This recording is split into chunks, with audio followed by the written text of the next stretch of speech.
Assalamualaikum warahmatullahi wabarakatuh. Halo teman-teman, saya Muhammad Refali Prasetyo, NPM 2111011555, akan menjelaskan teori kriminologi tentang penyebab kejahatan dan upaya penanggulangannya. Sebelumnya, video ini saya buat untuk memenuhi nilai tugas pada mata kuliah kriminologi yang diampu oleh Ibu Emilia Susanti, SHMH. Oke, mari kita ke slide selanjutnya. Kriminologi lahir dan berkembang menduduki posisi yang penting sebagai salah satu ilmu pengetahuan yang interdisiplin dan semakin menarik, bergerak dalam dua roda besar yang terus berputar dalam perubahan pola-pola kriminalitas sebagai fenomena sosial yang senantiasa dipengaruhi oleh kecepatan perubahan sosial dan teknologi. Roda-roda yang bergerak itu adalah penelitian kriminologi dan teori-teori kriminologi. Kriminologi erat kaitannya dengan kejahatan.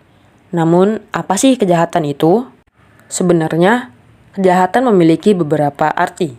Secara yuridis, kejahatan adalah segala tingkah laku manusia yang bertentangan dengan hukum, dapat dipidana, yang diatur dalam hukum pidana. Sedangkan, secara kriminologi, kejahatan berarti tindakan atau perbuatan tertentu yang tidak disetujui oleh masyarakat.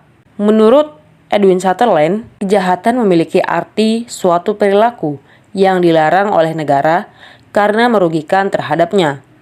Negara bereaksi dengan hukuman sebagai upaya untuk mencegah dan memberantas kejahatan tersebut. Baik, selanjutnya ada teori-teori sebab timbulnya kejahatan. Yang pertama, ada teori biologis, yaitu kejahatan dibawa sejak lahir secara fisiologis dan struktur jasmani. Dalam teori ini berpendapat bahwa sebenarnya ada gen kejahatan dan ciri-ciri fisik sebagai penjahat yang dibawa sejak lahir oleh manusia. Selanjutnya ada teori psikogenesis, yaitu perilaku kejahatan merupakan reaksi terhadap masalah psikis. Misalnya pada keluarga yang hancur akibat perceraian atau salah asuhan karena orang tua terlalu sibuk berkarir, bahwa orang-orang dari korban tersebut itu bisa saja menimbulkan faktor timbulnya perilaku jahat.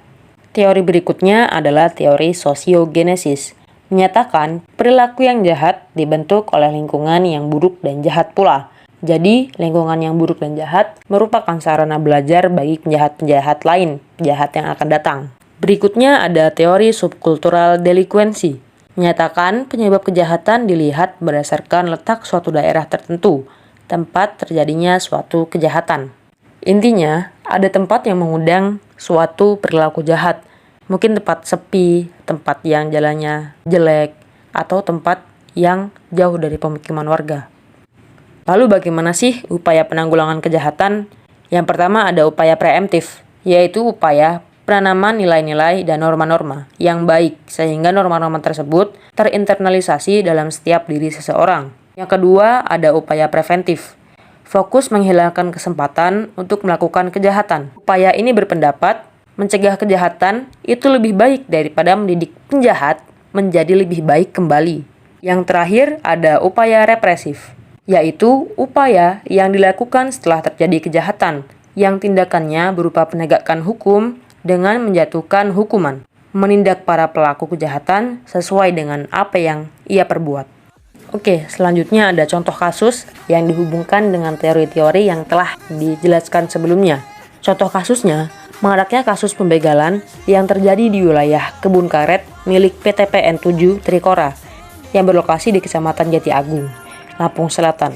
Pada tahun 2016, tercatat ada 2 kasus pembegalan pada setiap pekannya di lokasi yang sama.